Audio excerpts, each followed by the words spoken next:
नमस्कार दोस्तों, स्वागत है आप सबका आपके अपने YouTube चैनल ऑनलाइन पाठशाला बाई m.गुज्जर में। जो अपने लास्ट जो क्लास हुई थी, अपनी कल जो क्लास हुई थी, वो अपन ने बायोलॉजी जिसमें पढ़ रहे थे। बायोलॉजी में अपन ने सेल वाले टॉपिक को कंटिन्यू किया था और उस टॉपिक के अंदर अपन ने कल क्या देखा था, अपन ने क्रोमोसोम को कंटिन्यू करते हुए उसके अंदर अपन ने जो सेल साइकिल है, जो कोशिका चक्कर है, उस कोशिका चक्कर को कंप्लीट किया था। कोशिका चक्कर के जो अलग अलग फेज़ थे, जो अंतरावस्था थी, जो विभाजन अवस्था थी, उनको अपन ने डिटेल से पढ़ा था। तो कल की क्लास में अपन इन सारी चीज़ों को कंप्लीट कर चुके थे। अब आज की क्लास में अपन आगे की ओर बढ़ते हैं और सेल के टॉपिक को थोड़ा आगे और बढ़ाते हैं। तो आज के जो टॉपिक में है, अपन को पता है क्रोमोसोम हो गया। क्रोमोसोम पे जीन्स होते हैं और उन जीन क्या करते हैं, आनुवांशिक जो सूचनाएं होती है, उन आनुवांशिक सूचनाओं को एक पीढ़ी से अगली पीढ़ी लेके जाते हैं। लेकिन वो लेके जाते किस तरह से हैं, क्योंकि वो डीएनए का जो काम होता है वो अब आगे से, अब यहाँ से जो काम शुरू होता है वो डीएनए का काम शुरू होता है। तो डीएनए क्या होता है, सबसे पहले जो आज की क्लास है अपनी, वो कंप्लीट बेस है डीएनए पर, कि ये डीएनए क्या होता है, क्या इसका कार्य होता है, डीएनए के बारे में किसने बताया था, इन सब के बारे में अभी अपन डिटेल से बात करेंगे। सबसे पहले जो बात आती है वो यही आती है कि इस डीएनए की फुल फॉर्म क्या है। डीएनए की जो फुल फॉर्म है, उस डीएनए की फुल फॉर्म है डीऑक्सी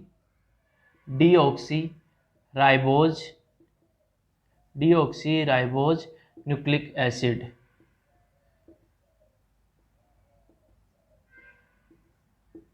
डीऑक्सीराइबोज न्यूक्लिक एसिड बोलते हैं डीएनए को। और डीएनए को अगर अपन बात करें तो अगर अपन इसके कुछ फैक्ट की बात करें, सबसे पहले कि ये डीएनए होता कैसा है, इस डीएनए की संरचना कैसी होती है, इस डीएनए को अगर अपन को मापना है तो इसका व्यास क्या होता है, इसका द्रव्यमान किस में मापा जाता है, ये सारी चीज़ें अगर अपन पढ़ते हैं तो शुरू करते हैं इससे पे। सबसे पहले कि सबसे पहले जो बात आती है, ये एक क्या है, ये एक जटिल जैव अणु है।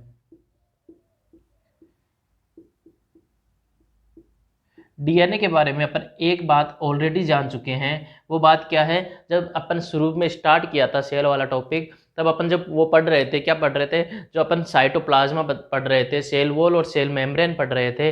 जब सेल ऑर्गन के बारे में मैं आपको बातें बता रहा था, तब मैंने वहाँ पे इस डीएनए का जिक्र किया था। मैंने आपको बताया था कि जो जीवन की रासायनिक आधार होता है, जो रासायनिक आधार होता है, उस रासायनिक आधार को अपन क्या कहते हैं, डीएनए कहते हैं। और इस डीएनए के बारे में, इसको जीवन का जो रासायनिक आधार है, जो रासायनिक आधार है, वो किसने बताया था, हेक्सले ने उसके बारे में बात कही थी। हेक्सले ने यह भी कहा था कि जीवन का भौतिक आधार भी उन्होंने बताया था, जीवन का रासायनिक आधार भी उन्होंने बताया था, और रासायनिक आधार में उन्होंने डीएनए को बताया था, और जो भौतिक आधार है उसमें उसने प्रोटोप्लाज्मा के बारे में बात की थी। तो वो सारी बातें अपन ऑलरेडी पढ़ चुके हैं। तो इस तरह से अपन डीएनए के बारे में एक बात ऑलरेडी जानते हैं। वो क्या है, वो बात ये है कि इसको जीवन का क्या कहते हैं, जीवन का रासायनिक आधार कहते हैं।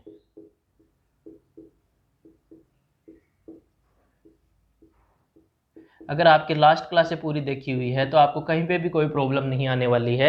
अगर नहीं देखी हुई है तो पहले आप स्टार्टिंग से सेल टॉपिक को पढ़ते आइए। उसके बाद जैसे जैसे आप आगे बढ़ेंगे आपको हर एक चीज़ें समझ में आएंगी, हर एक चीज़ें को आप लिंक कर पाएंगे।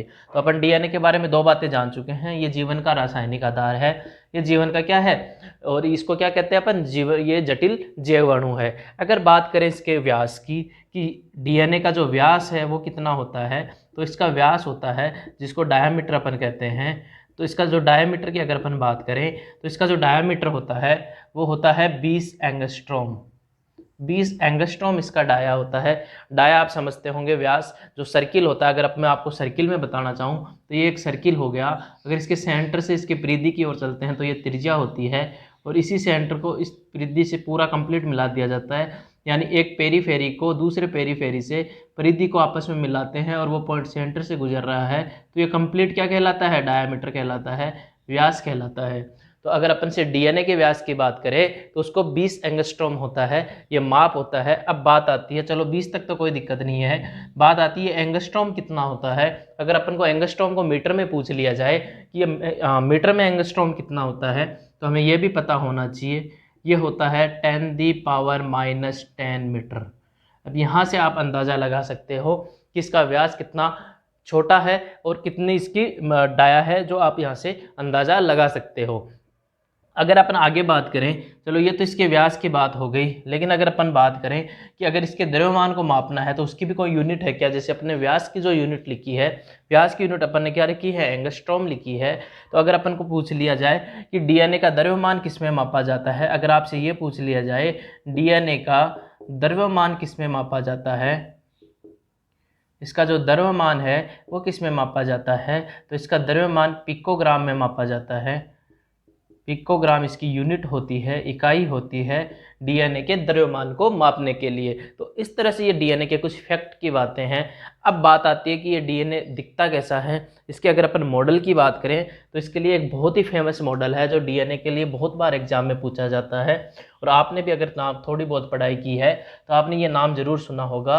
आपने अगर नाम सुना है डबल हेलिक्स मॉडल या डबल स्टैंडर्ड मॉडल, ये मॉडल क्या नाम है? नाम है डबल हेलिक्स मॉडल, या फिर इसको क्या कहते हैं? इसको डबल स्टैंडर्ड मॉडल भी कहते हैं। क्या है ये मॉडल? किसने इसके बारे में हमें जानकारी दी थी? अगर उसके ऊपर अपन बात करें तो देखो, इसके ऊपर अपन बात कर लेते हैं। सबसे पहले बात आती है फैक्ट की कि ये मॉडल दे कौन रहा है। तो इसके लिए दो नाम हमें याद रखने हैं, एक नाम है वॉटसन और दूसरा नाम है क्रिक। इन दोनों वैज्ञानिकों ने मिलकर इस मॉडल के बारे में हमें जानकारी बताई थी। अब बात आती है कि कब? 1957 में इन्होंने हमें इसके बारे में जानकारी दे दी थी। अब ये दोनों वैज्ञानिक इस मॉडल में कह क्या रहे हैं? तो इस मॉडल में इन्होंने डीएनए की संरचना के बारे में बात की है। इन्होंने डीएनए की एक संरचना को बताया है। अब उस डीएनए की संरचना को समझने से पहले हमें ये पता होना चाहिए कि डीएनए बना हुआ कैसे होता है, डीएनए में कौन कौन से मोस्ट फैक्टर होते हैं जो हमें उसमें देखने को मिलते हैं। अगर वो अपन को पता होगा तो फिर अपन को ये मॉडल समझने में बहुत आसानी होगी। तो चलो बात करते हैं वो कौन कौन सी चीज़ें हैं। देखो, डीएनए के अंदर मेनली तीन चीज़ें देखने को मिलती हैं। तीन चीज़ें हैं जिनसे ये मिलकर कंप्लीट बना हुआ होता है। एक होती है शुगर, ठीक है, एक होता है फास्फोरिक अम्ल,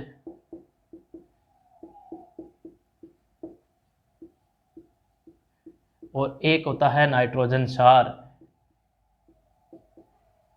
बेस यानी क्षार होता है, नाइट्रोजन क्षार होता है, ठीक है। अब बात आती है कि डीएनए में कैसी शुगर पाई जाती है।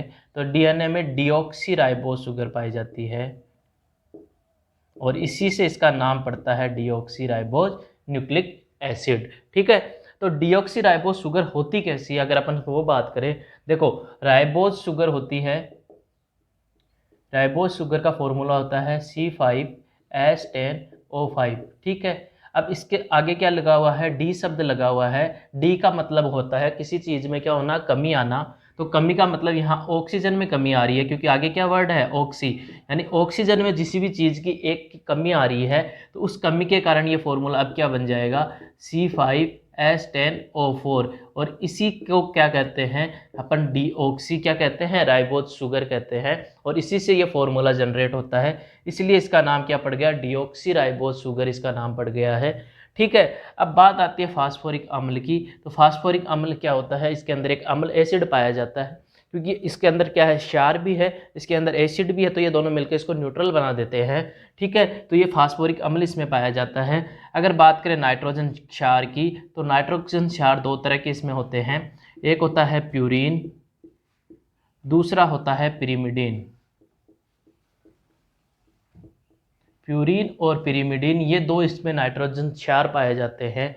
अब अगर अपन बात करें कि प्यूरिन के अंदर कौन कौन से होते हैं, प्यूरिन के अंदर दो तरह के होते हैं, एक होता है एडिनिन, एक होता है ग्वानिन,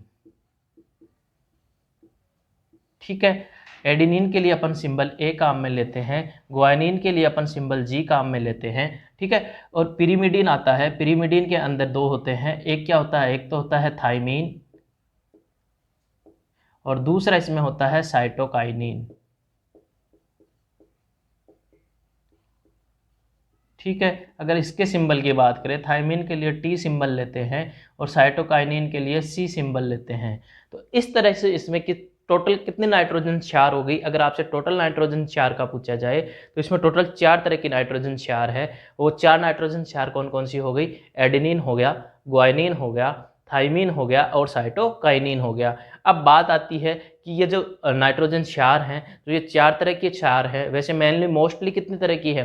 देखो इनका डिवीजन किस हिसाब से किया गया है। देखो जैसे अपन बात करें, एक होता है स्टूडेंट, ठीक है, तो स्टूडेंट में क्या होता है? गर्ल्स और बॉयज सारे आ जाते हैं। लेकिन अब अपन इसको कैटेगरी में डिवाइड करें तो अपन को पता है स्टूडेंट किन से मिलकर बना है, इनमें बॉयज़ भी होते हैं और इनमें गर्ल्स भी होती है, ठीक है। अब अपन को बॉयज़ में पता करना है कि बॉयज़ में कौन है, तो अपन पर्टिकुलर नाम दे देते हैं, जैसे राम हो गया, श्याम हो गया। गर्ल्स में अपन पर्टिकुलर नाम दे देते हैं, जैसे सीता हो गई, गीता हो गई। तो ये क्या कर रहे हैं, अपन उनका सब डिवीजन कर रहे हैं। सेम टू सेम यही है। अब देखो यहाँ पे स्टूडेंट का जगह क्या हो गया? क्षार हो गए, नाइट्रोजन क्षार हो गए। अब अपन को पता है नाइट्रोजन क्षार किन किन से मिलकर बने हैं? प्यूरिन और पिरिमिडिन से मिलकर बने हैं। और प्यूरिन में पर्टिकुलर कौन कौन सी है? एक एडिनिन है, एक ग्वानिन है, और इसी तरह पिरिमिडिन में कौन कौन सी हैं? थाइमिन है और साइटोकाइनिन है। तो इस तरह से नाइट्रोजन क्षार तैयार होता है। और इस पूरी कंप्लीट स्ट्रक्चर को, इस शुगर को, इस फास्फोरिक अम्ल को और इनको नाइट्रोजन क्षार को, देखो फास्फोरिक अम्ल का फॉर्मूला होता है H3PbO4, ठीक है। तो इस तरह से ये पूरी कंप्लीट स्ट्रक्चर जो तैयार हो रही है, उस स्ट्रक्चर को अपन क्या कहते हैं? डीएनए कहते हैं, डीऑक्सी राइबोज न्यूक्लिक एसिड कहते हैं, ठीक है। अब वो क्या कह रहे हैं, अब अपन चलते हैं इस तरह से। आपको एक चीज़ इसमें और है, वो क्या है? अब अपन से ये पूछ ले जाए, जो ये एडेनिन है ये थाइमिन से कैसे जुड़ा हुआ होता है, और जो ग्वानिन है ये साइटोकाइनिन से कैसे जुड़ा हुआ होता है? ये आपस में जुड़े हुए होते हैं और उन्हीं से जुड़कर फिर डीएनए की स्ट्रक्चर तैयार होती है। तो अगर आपसे पूछ लिया जाए ये कैसे होते हैं, देखो इनके अंदर विद्युत ऋणी तत्व पाए जाते हैं, यानी इनके अंदर विद्युत ऋणी क्या बनते हैं? बंध बनते हैं, ठीक है। यानी ये कैसे होते हैं? हाँ, हाइड्रोजन बंध बनते हैं। इनके बीच में कैसे बंध बनते हैं? हाइड्रोजन बंध बनते हैं। और जो एडिनिन और जो थाइमिन है, जो एडिनिन है और जो थाइमिन है और जो ग्वानिन है, जो साइटोकाइनिन है, तो जो एडिनिन है वो डबल बॉन्ड से जुड़ा हुआ होता है और जो थाइमिन और साइटोकाइनिन होता है ये ट्रिपल बॉन्ड से जुड़ा हुआ होता है। और कैसे होते हैं? ये हाइड्रोजन बॉन्ड होते हैं, हाइड्रोजन बॉन्ड होते हैं, जो विद्युत क्या होते हैं? ऋणी होते हैं। तो इस तरह से इनकी स्ट्रक्चर तैयार होती है। इनके अंदर पाए जाने वाले बॉन्ड इस तरह से होते हैं। ये सारी जानकारी वो मॉडल्स में बताते हैं। कौन से? डबल हेलिक्स जो मॉडल है, जो डबल स्टैंडर्ड जो मॉडल है, उसके अंदर बात करते हैं वॉटसन और क्रिक। अब देखो उन्होंने कैसे मॉडल बनाया था, उसकी अपन बात कर लेते हैं।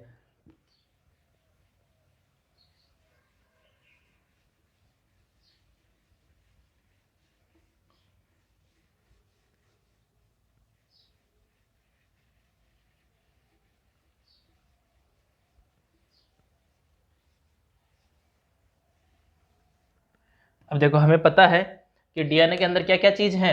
डीएनए के अंदर शुगर है, डीएनए के अंदर क्या है? फास्फोरस है, और डीएनए के अंदर क्या है? नाइट्रोजन है, ठीक है। तो इन 3 स्ट्रक्चर से मिलकर बनता है और इनकी चेन से चेन जुड़ती जाती है, चेन से चेन जुड़ती जाती है और फिर कंप्लीट एक डीएनए की स्ट्रक्चर तैयार हो जाती है। इसीलिए डीएनए को क्या कहते हैं? इस देखो अब इन तीनों टर्म को अपन ऐसे थोड़ी बार बार ऐसे थोड़े बोलेंगे कि भाई शुगर है, फास्फोरस है, नाइट्रोजन क्षार है। इनके लिए एक पर्टिकुलर साइंस में एक सिंगल टर्म दी गई है। जैसे अपन वन वर्ड से नहीं बनाते कि बहुत सारी चीज़ों को मिला के एक सम्मिलित रूप में अपन वन वर्ड यूज में लेते हैं, उसी तरह से इनकम्प्लीट को मिलाकर एक वन वर्ड बनाया गया है। और उस वन वर्ड को क्या कहते हैं? न्यूक्लियोटाइड। क्या कहते हैं?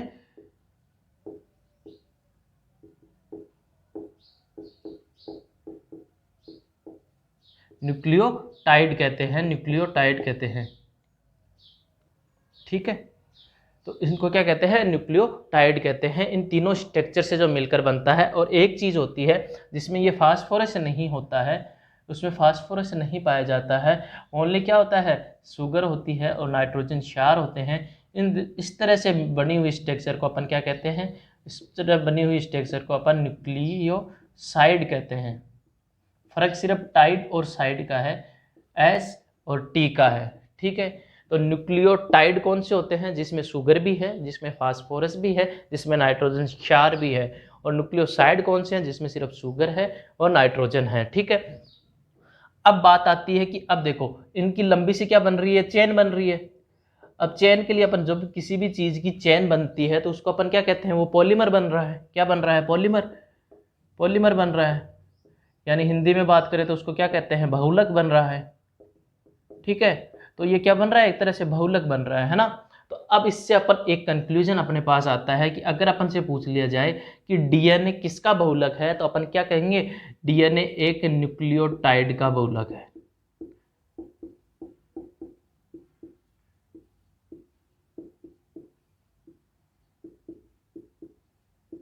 न्यूक्लियोटाइड का क्या है, बहुलक है, क्योंकि हमें पता है इसकी स्ट्रक्चर किससे बनकर तैयार हुई है, न्यूक्लियोटाइड के पॉलीमर्स से बनकर तैयार हुई है। अब बनती कैसे वो देखो। अब वॉटसन एंड क्रिक क्या कह रहे हैं, वॉटसन और क्रिक कह रहे हैं कि फॉस्फोरस अणु होता है वो जुड़ता है किससे, शुगर से।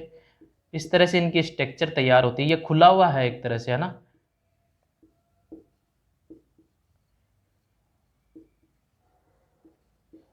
इस तरह ये कंटिन्यू चलती रहती है, ठीक है।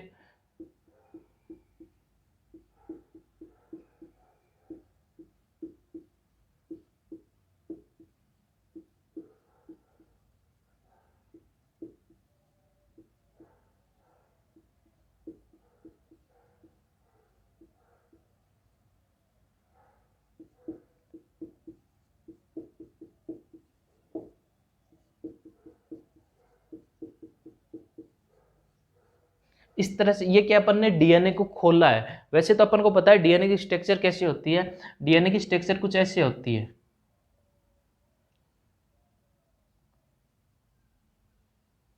ऐसी कुछ ऐसी डीएनए की स्ट्रक्चर होती है, ठीक है ना। ये डीएनए की स्ट्रक्चर होती है, पर जब अपन इसको खोल के देखते हैं तो खोल के अपने पास जो स्ट्रक्चर आती है, वो खोल के स्ट्रक्चर अपने पास इस तरह की आती है।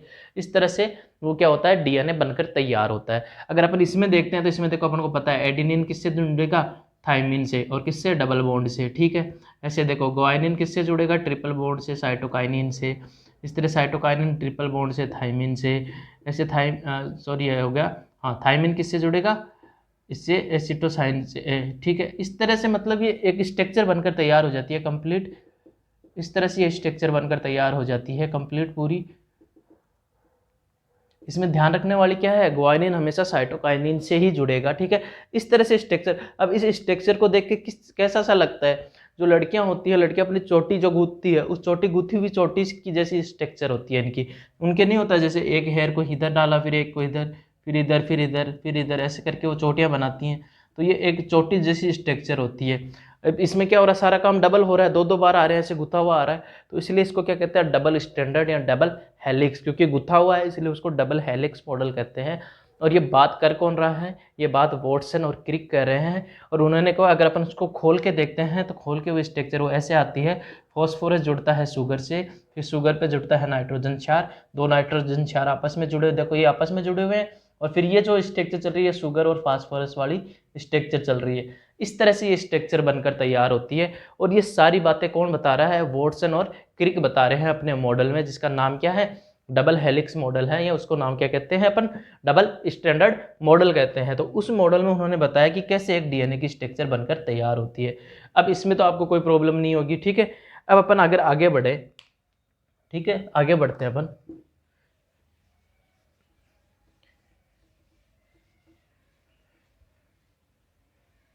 तो इस तरह से अपन को डीएनए के बारे में इंफॉर्मेशन मिल गई। अब देखो दो वैज्ञानिक और आते हैं,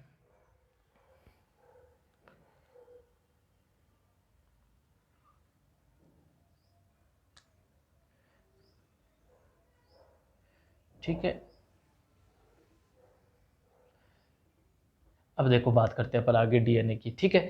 अब है ना, इस पे हो गया काम कंप्लीट, ठीक है। ये डीएनए की स्ट्रक्चर बता दी किसने, वॉटसन और किसने बता दी, अपने क्रिक ने, वॉटसन और क्रिक ने इसके बारे में अपन को जानकारी दे दी, ठीक है। अब अगर अपन बात करें, नेक्स्ट अपन बात करते हैं, देखो फिर आती है इसका, अब एक इसके लिए ना अक्सरे विवर्तन विधि हो रही थी।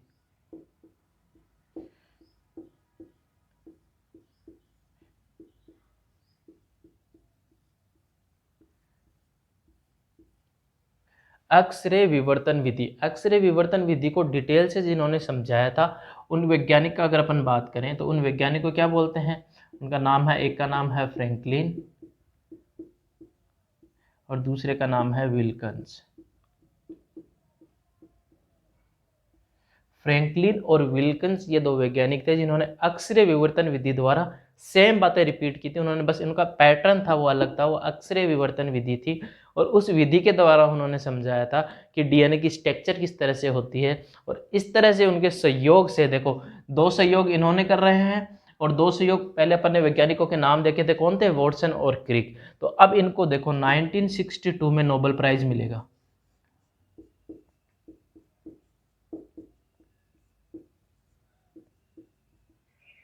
ठीक है, अब ये नोबेल पुरस्कार मिलेगा तो मिलेगा। अब अपन को पता है नोबेल पुरस्कार मैं आपको पढ़ाऊंगा, उसमें क्या है कि नोबेल पुरस्कार किसी भी एक फील्ड में मैक्सिमम 3 लोगों को दिया जा सकता है। अब देखो यहाँ पे 3 लोगों को मिलेगा बिल्कुल। तो अब वो 3 लोग कौन कौन होंगे? इन 4 में से 3 कौन कौन होंगे? देखो सबसे पहले कौन बता रहा है? वॉटसन और क्रिक, इसलिए उन दोनों का नाम तो इसमें आएगा। ये याद रखने का तरीका है। वॉटसन हो गया और क्रिक हो गया। ठीक है, अब बच गया एक। ठीक, तो अब इन दोनों में से देखा जाएगा कि सबसे ज़्यादा जो एफर्ट किसने डाले थे, तो जो विल्कन्स है, विल्कन्स ने इस विधि में सबसे ज़्यादा एफर्ट डाले थे। इसलिए जो तीसरा नोबेल प्राइज़ है वो किसको जाएगा? विल्कन्स को जाएगा। और इस तरह से इन 3 वैज्ञानिकों को क्या मिलेगा? 1962 के अंदर नोबेल प्राइज मिलेगा। किसके लिए? डीएनए को एकदम विस्तार से समझाने के लिए, डीएनए के बारे में डिटेल्स जानकारी देने के लिए।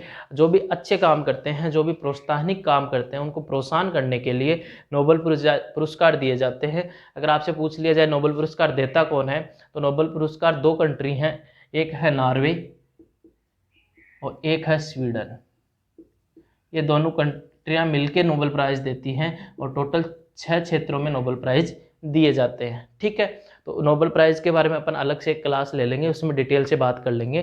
ठीक है, तो इस तरह से अपन को पता चल गया कि डीएनए के बारे में भी स्ट्रक्चर की जानकारी कौन दे रहे हैं, उन वैज्ञानिकों का नाम हमें पता चल गया। ठीक है, तो इस तरह से एक डीएनए की कंप्लीट स्ट्रक्चर बनकर तैयार होती है। और इस स्ट्रक्चर के लिए उन्होंने मॉडल दिए, उस मॉडल को अपन क्या कहते हैं? डबल हेलिक्स मॉडल कहते हैं, या उसको क्या कहते हैं? डबल स्टैंडर्ड मॉडल कहते हैं। ठीक है, अब अगर अपन कुछ फैक्ट की बात करें, देखो डीएनए के लिए, अब इसके लिए एक बैंक है, डीएनए के लिए डीएनए के बैंक है।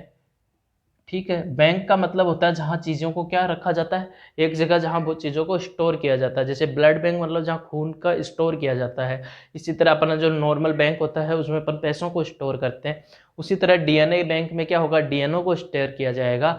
और एशिया का जो पहला डीएनए बैंक है, एशिया की बात कर रहा हूँ मैं, एशिया की बात कर रहा हूँ, एशिया के अंदर जो फर्स्ट डीएनए बैंक है वो लखनऊ में खोला गया। लखनऊ कहाँ है? यूपी में है।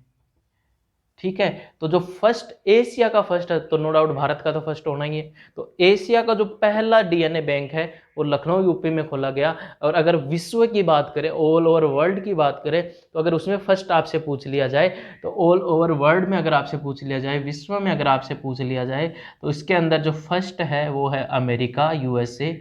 और अगर आपसे सेकंड पूछ लिया जाए तो नो डाउट कौन सा है? ये वाला लखनऊ वाला है, यूपी वाला है। यानी विश्व में ये दूसरे नंबर का बैंक था जो खोला गया था, डीएनए बैंक। और ऑल ओवर जो एशिया की बात करते हैं अपन, एशिया महाद्वीप की अगर अपन बात करें, तो उसमें ये फर्स्ट नंबर पे आता है। कौन सा? लखनऊ यूपी वाला डीएनए बैंक। तो इस तरह से डीएनए के बारे में सारी बातें हुई अपनी। इस तरह से डीएनए की अपन ने विस्तृत जानकारी ली। डीएनए को रासायनिक आधार किसने कहा था, ये अपन ने जाना। डीएनए की स्ट्रक्चर कैसी होती है, ये अपन ने जाना।